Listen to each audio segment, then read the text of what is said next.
Africa's problem. And your conclusion seemed to be that one of the biggest problems was leaders who overstay their welcome, who stay in power too long. Well, here you sit after a quarter of a century in power. Have you forgotten your own words? I've not forgotten my words. What I meant was people who stay long in power without being elected. And the quarter century you're talking about, I've been in government, I've been elected all the time. That's true. You have been elected. Some people would dispute whether some of those elections were truly free. But leaving that aside, you, back in 1995, supported a constitution which imposed term limits on the president. And then, years later, you decided you didn't believe in term limits anymore. Why was that? I think term limits is not really the crux of the matter. What is the crux of the matter is the ability of the people to elect, or otherwise. I think we are leaving the core issues and going for the peripheral issues, the forms rather than the substance.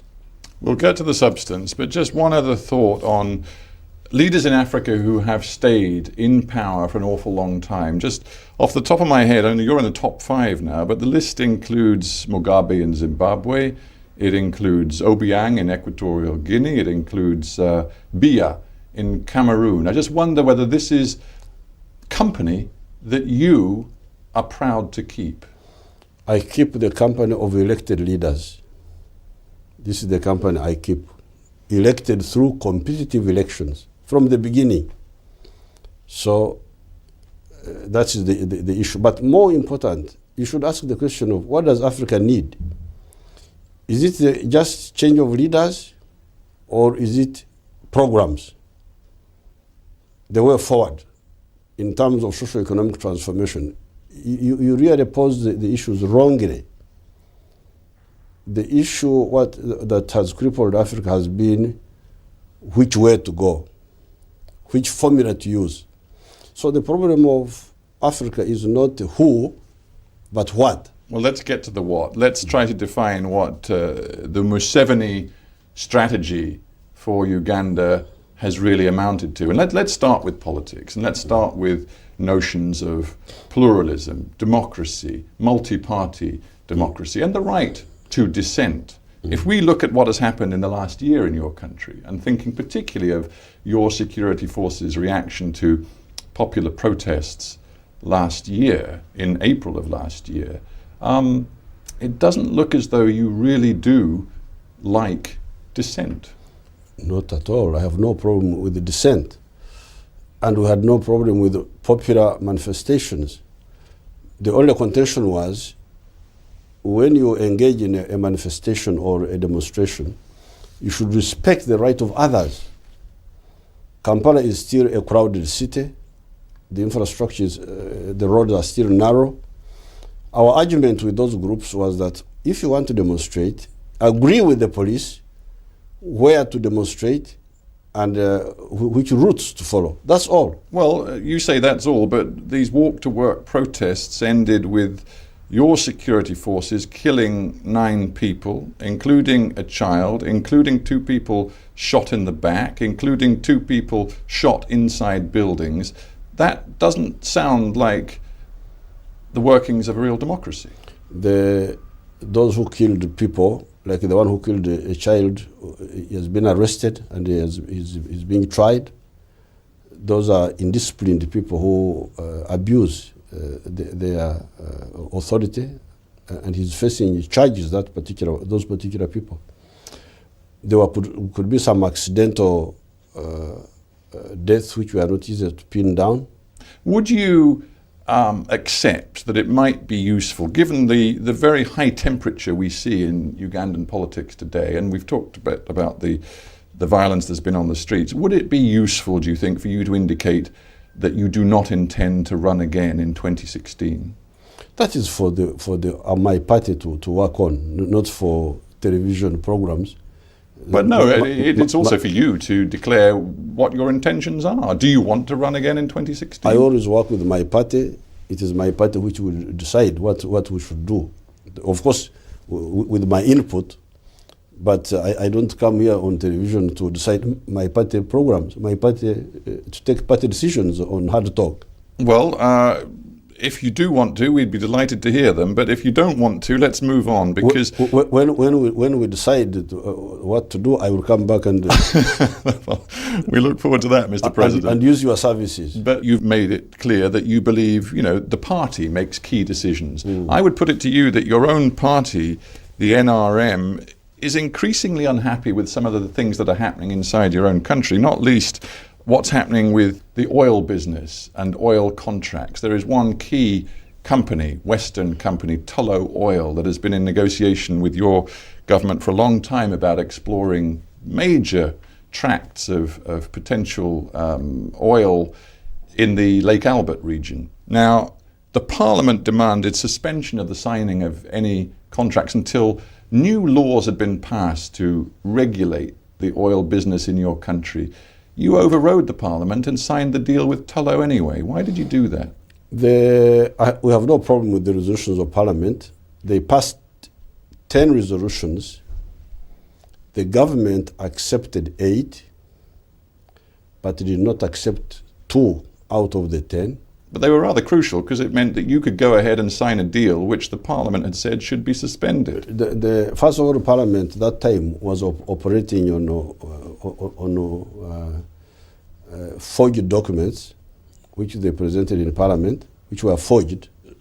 Later on, when my party met, my MPs of my party, when we met, who are the majority, we decided not to accept that part of the recommendations. But in any case, we have explored for that oil. We have found it. We have now advanced very far. We are now reaching a production stage. What laws were we using? We were using some laws. So do not give the impression that there was an absence of laws. The law they are talking about is just updating, adding on. Yeah, well, they think it's very important to update the laws because I think many people inside your country as well as outside, they look at the way other African nations have been affected by having huge oil resources. Maybe they look at Nigeria, maybe they look at Equatorial Guinea and Angola as well, and they talk about the curse of oil. In your own parliament, an MP has claimed that senior ministers in your government received kickbacks from Tullow Oil, which of course they adamantly reject, but this allegation exists of kickbacks being paid to senior ministers. It's not only that the ministers reject it, I know it because we worked with the police, including the British police here, and the police in Malta, and we found those documents to have been forged documents. But you do have a corruption problem, Mr. President. You had 2 senior ministers resign in the last few days over an allegation of payments that were made to a senior member of your political party who's a property developer, $60 million, 2 ministers signed off on payments. They said you knew about these payments as well. I didn't know about the magnitude of the payments. The issue was not the payments, the issue was the magnitude. I definitely knew about the payments because I am the one who kicked that businessman out of the markets. The problem was that he was given what people consider to be too much money. That's where the contention is. And I'll tell you what, it doesn't sit well, does it? In a population which is experiencing 25% inflation, where a quarter of your people are still living below the poverty line, it doesn't look good when this sort of vast sum is swilling around the political business network in Kampala. Well, it didn't look good, and I'm the one who detected that. I'm the one who started the process of investigation. I am the one who has accepted the resignation of those ministers, and it showed the strength of our system. First of all, the police found out about this problem in time. Secondly, our Public Accounts Committee did the investigation, and now we have taken action. That's how health systems work. They work by detecting wrongs and correcting them. Let me ask you about another aspect of your vision for Uganda, and that's your commitment to individual rights as a part of human rights. There has been a great focus in the last couple of years in the West on Uganda's treatment of homosexuals. Are you entirely satisfied that homosexuals in your country are having their human rights respected? The issue is mishandled by the Western countries and their activist groups. Homosexuals in small numbers have existed in our part of Black Africa. They were never persecuted. They were never... well, it is entirely illegal to be homosexual and practice homosexuality in your country, isn't it? Just listen. They were never persecuted. They were never discriminated. But the difference between us and the Western societies, they were also not promoted. So the problem is on the promotion. The difference between Africa and Western Europe is on the promotion of homosexuality, as if it is something good and so on and so forth. What happened in our traditional society is that the homosexuals would be known, it would not be approved, but it would be ignored. And it would be their private issue. Well, it obviously hasn't been ignored, has it? I mean, we've had gay activists who've been murdered. Just last year, we saw a leading gay activist murdered in your country. We now have a parliament which is considering new legislation which would massively increase the punishments for homosexuality, from up to 14 years in prison to a new punishment of life in prison. What is your view as president of that proposal? My view is that I do not support promotion of homosexuality, but I do not support persecution or discrimination of homosexuals as our society has always done. We never discriminated them. We never marginalized them or discriminated against them. But Mr. President, what people resent is promotion. If the Parliament passes this legislation pushing for life imprisonment for homosexuality, will you block that legislation? It will depend what the life sentence is for. Is it for promotion, for instance, recruiting young children into that practice by offering money? That's where the problem is. Inducement, manipulating, using money which they collect from the West. That's what I would also not like. You yourself said just a couple of years ago, you said gay relationships are against God's will. You clearly believe there is a religious as well as a legislative and political need to take action against homosexuality. Well, it is true that God cannot, it must be, I have not studied the science of how people become homosexuals, but certainly the normal way is to be heterosexual, because that's what nature created us for. But maybe there are some exceptions for some good scientific reasons. If they are there, our culture is keep your private life to yourself. Do not impose it on others. Do not promote it. Just keep your own confidential sexual life to yourself. A final thought on this. Barack Obama, for one, but other Western leaders as well, have said that they will tie future aid and development funding in a host of countries, including yours, to what they see on the human rights front, but particularly on these gender and sexual identity issues. How do you feel about that? That would be their biggest mistake, because they should be very careful about Black Africa. Black Africa are humble people. We never impose our views on anybody else. We are not like Europeans or like Arabs who want to impose their views. I normally tell people that when I hear Arabs talking of haram, that's something which is haram. I always tell them that my list of haram is much longer than that one of the Arabs. I don't eat fish because I call it snake. I don't eat chicken because I think if you eat chicken, you will be unstable. I don't eat pigs.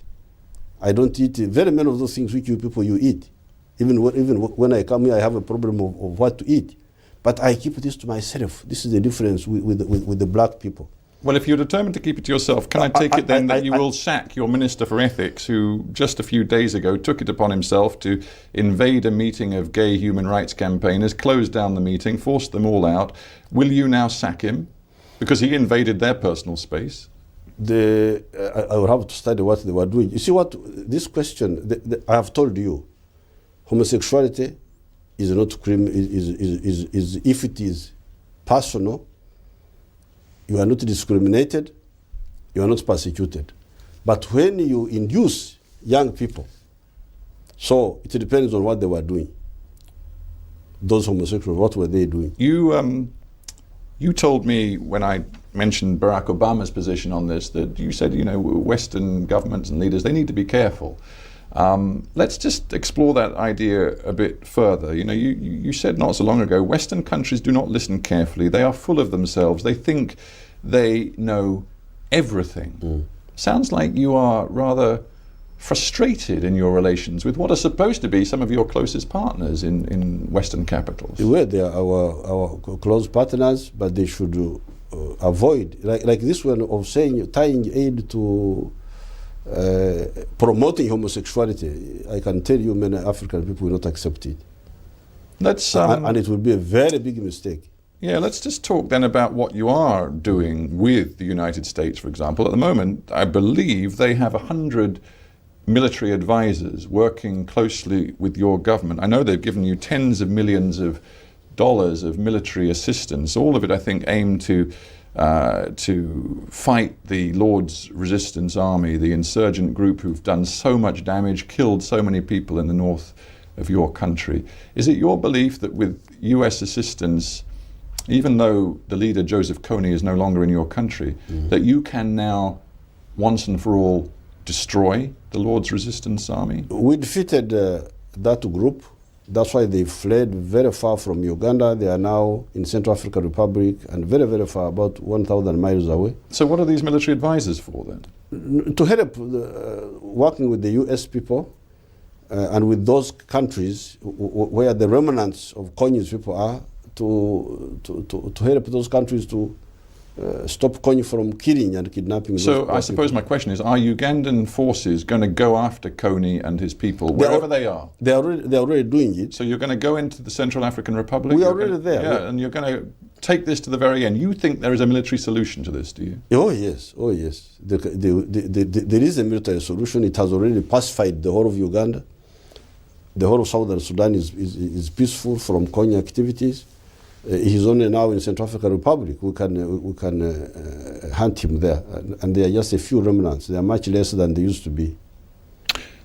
If that is your belief, that you can find a military solution to the LRA problem, do you believe the same thing about Somalia, where you have got thousands of troops, the biggest single contributor to the African Union military mission in Somalia? Do you believe that if you ramp up the mission even more, as is being discussed right now, that you can destroy the Al-Shabaab movement in Somalia? Somalia is a different issue. It's not just military, it is also political. So you cannot just talk of a military solution. A military solution is part of the effort, but it must be accompanied by political negotiations and ensuring that there is an accountable government in some foreseeable future. But to be clear, you do want to see, I think the current mission is about 12,000 strong and pretty much half of the troops are from Uganda. You want that force to go up to about 17,000? Yes, right? yes. And how many men are you prepared to put on the ground in Somalia? Well, Uganda is a country of 34 million people.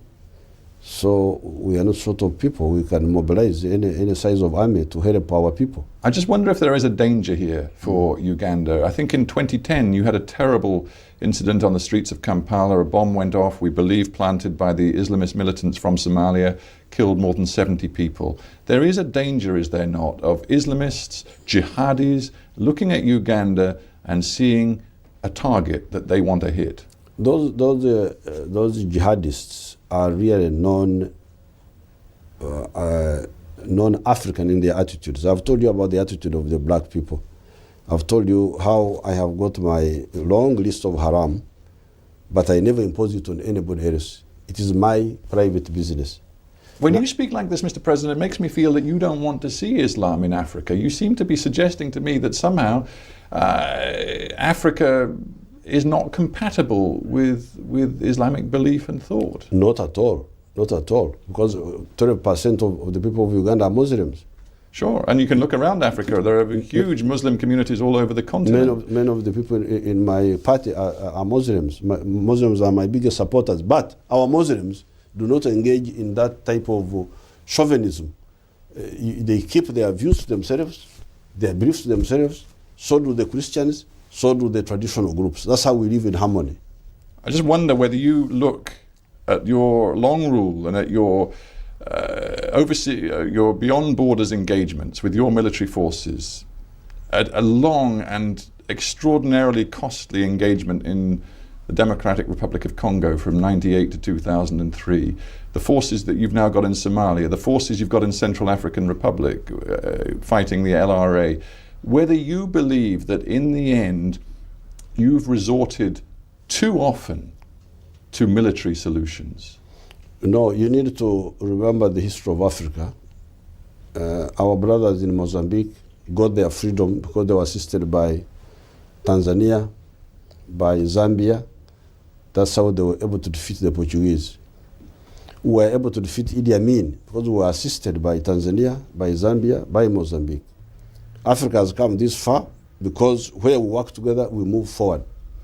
We worked together and defeated the white racists in Southern Africa, in Mozambique, in Zimbabwe, in Angola.